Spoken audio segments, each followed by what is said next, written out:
I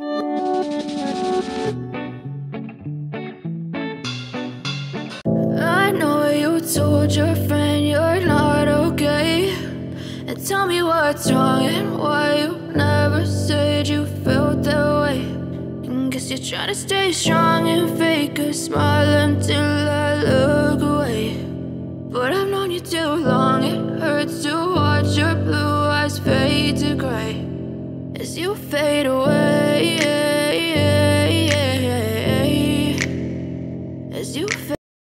Magandang araw sa lahat, may adlaw sa tanan, ug marjo na adlaw sa izo na hurot mga kaindi mga kadudong. So ngayon, kung nakita yung likod ko, medyo kalat po talaga. Gusto ko po sana may mabago siya, ayusin ko po yung garden natin. Kasi pag nagbablog po ako, yan yung background ko. Medyo pangit na. So, operation na naman ako ngayon. Construction worker of the day. So, samahan niyo po ako. So, ito yung gusto kong baguhin. Alis ko ni mga caladium dito banda, yung mga calathea ang nilagay ko. Kung nakita niyo yung mga pots ng calathea ko, ang dami ko pa po kailangang i-repot. Medyo busy-busyhan si Inday. Tapos, paguho na po yung ano ko, garden. So, ngayon, mababago ko na po siya. Salamat po sa sponsor natin. Nakabili na ako ng patungan. So, pinili ko po yung bakal lang para ipatong. Tapos, gagawa ko na lang siya ng paa. Kaysa magpagawa pa po ako, tapos ang iiksi lang po, iilan lang may patong. So, tandaan nyo po yung itsura na yan, babaguhin ko po yan. Gagawa po tayo ng magic dyan.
Inalis ko na yan. Yung mga tungtungan ko.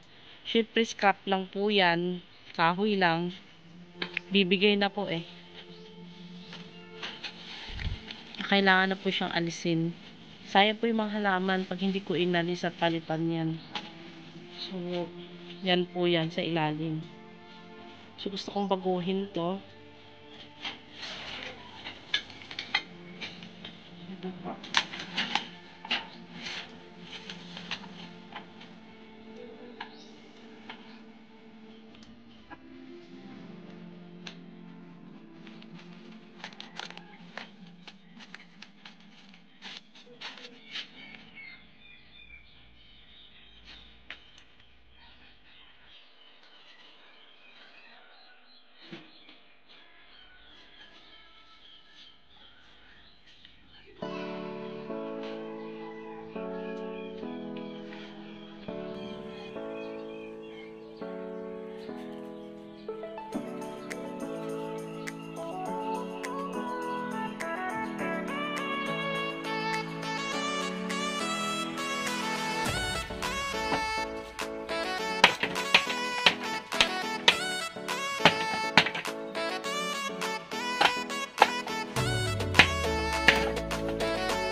So ito, tinali ko lang po siya nitong nylon pansamantala kasi ang iniisip ko, ang pangit po kasi ng back na nakikita sa video.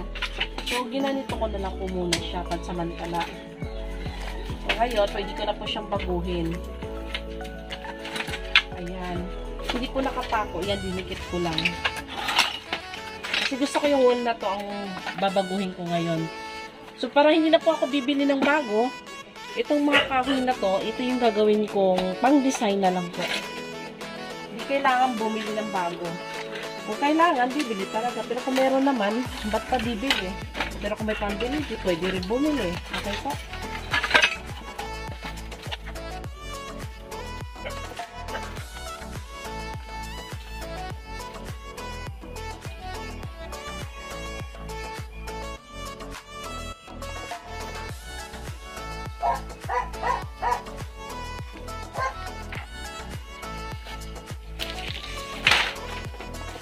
So mga kadodo, mga kaindian, gagamitin ko kawayan lang.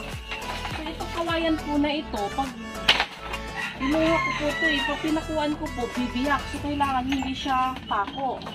Ito ang mangyayari. Ganito. So, ano ba ito? Ito siguro. So, wala po akong pantali. Ito, may mga alambre. Hindi naman kailangan bumili. Meron namang kunting alambre dito. Kailangan lang, itali lang po siya na mahigpit. Para hindi po maghiwalay. Kasi kailangan natin ipitin yung kawayan.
pwede na yan siya. Pipinturahan ko na lang para gumanda.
Paputo ng pangalawa. Para mas maganda po yung kuha niya. Maganda yung kuha niya, maganda yung kinalabasan niya. Kaya pati po napili ko kulay para kitang-kita po yung halaman natin. Kasi pag naghahapon na po, medyo madilim dito. Sulok po kasi. Para maging maaliwalas, white po yung ginamit ko pintura. So, ang gamit ko po ito.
ito mga kadudong mga kainday, natapos ko rin tong pintura sa ilalim kasi yung ibabaw hindi pa. Tapos ang mangyari, dahil wala pa akong, basta pag-iipunan ko po muna, ako naman siguro kung makahanap ako, papawelding ko yung paa nito. Pansamantala, ito muna yung kahoy na to.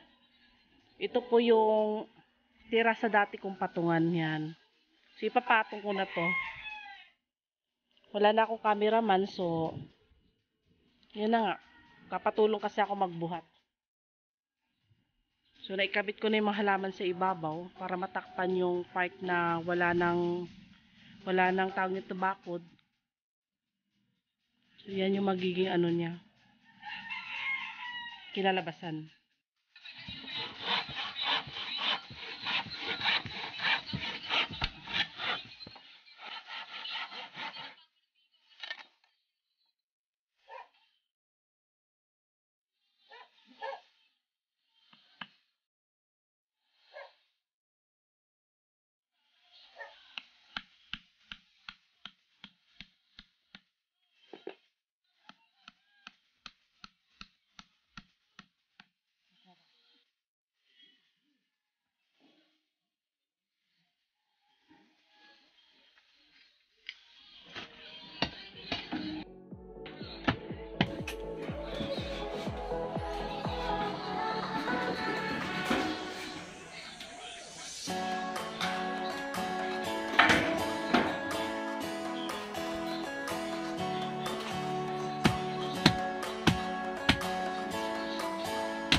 Ito pinipura ko po para po maiwasan yung kalawang po. Hindi agad siya magkalawang, ganun.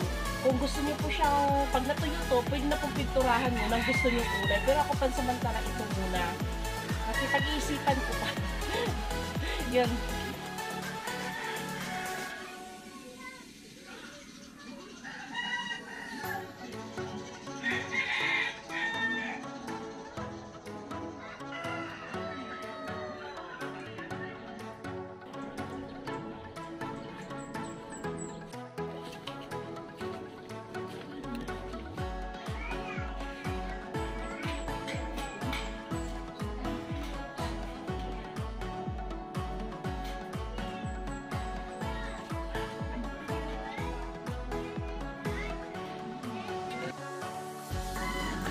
So, sa part na to, inangat ko yung mga fern ko. So, ito pala, ano to, sabi golden fern, pero parang variegated. Alin man po dun. So, naisip ko siya ilagay dito para matakpan yung uwang sa taas. Para medyo may ganda naman. So, ayan. Sinabit ko na. So, dito sa taas, andito yung si Brina ko na naghihingalo na. Si Beauty Star, si Bella. Dito sila sa taas. Ito siya Argerius. Ito, Silver Lady. Ito golden photo kaso di ko malaman kung anong tawag ba nito. Reverted ba ang tawag dyan? Di ko po sure. Ito yung Jade. Ito yung Enjoy. Kasi yung Enjoy ko parang may humahalo ng yellow. Tapos ito Silver Splash. Itong neon ko, akala mo ano, variegated na, may nag-ano na nakulay puti. Ayan, kung nakikita nyo. Tapos ito, Pearl and Jade. Yan yung Pearl and Jade ko, medyo lush na. Tapos ito, Silver Satin. At Marble Queen. Ito si Melaloni. Tapos si Brazil kong lush na. Ayan, ang yabang-yabang niya kung nakikita nyo. Tapos ito po si Dark Lord. Ayan siya.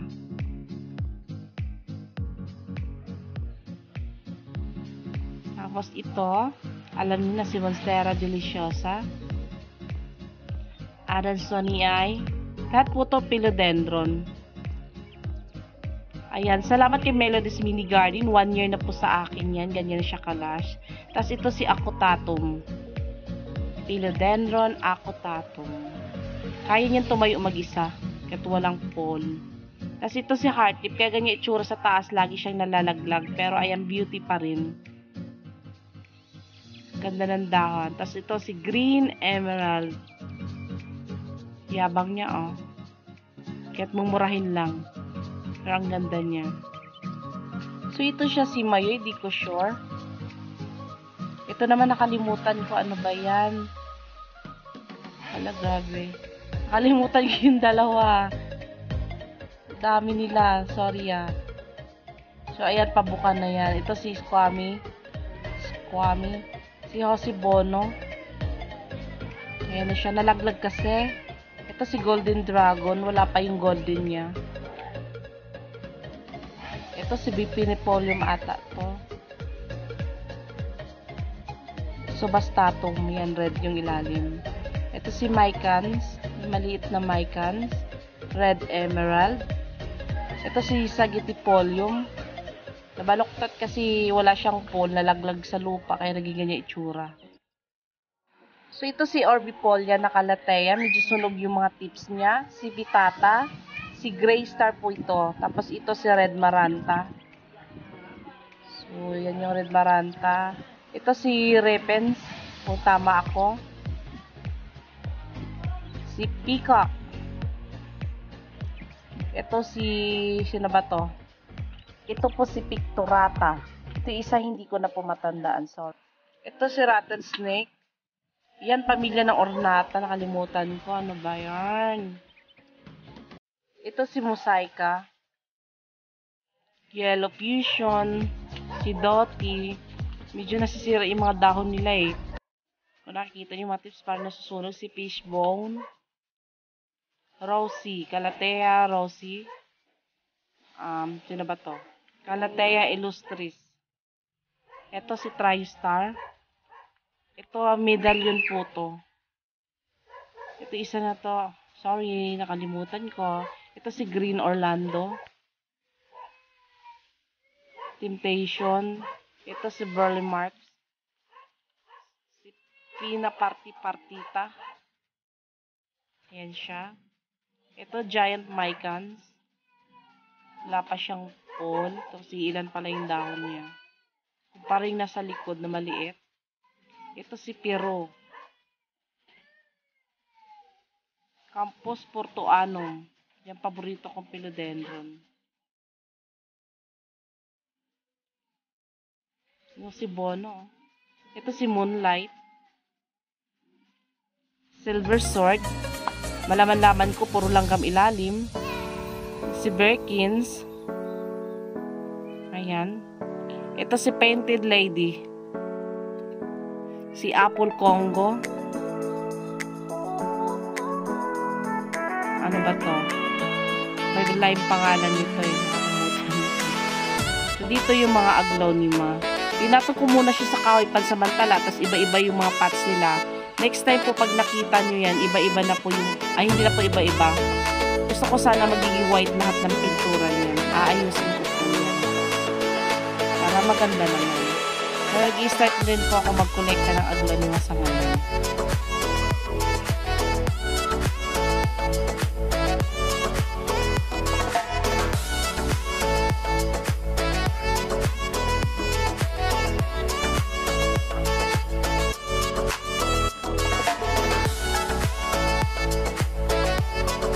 Mga common lang po yung iba kong aglaonema. So, sana makapag-collecta ko ng mga variety on-site.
kadodog mga ka-Inday, salamat sa panonood nyo po. So next time siguro, babaguhin ko na lang po yung mga parts, papalitan ko yan lahat ng white. So sa ngayon yan muna.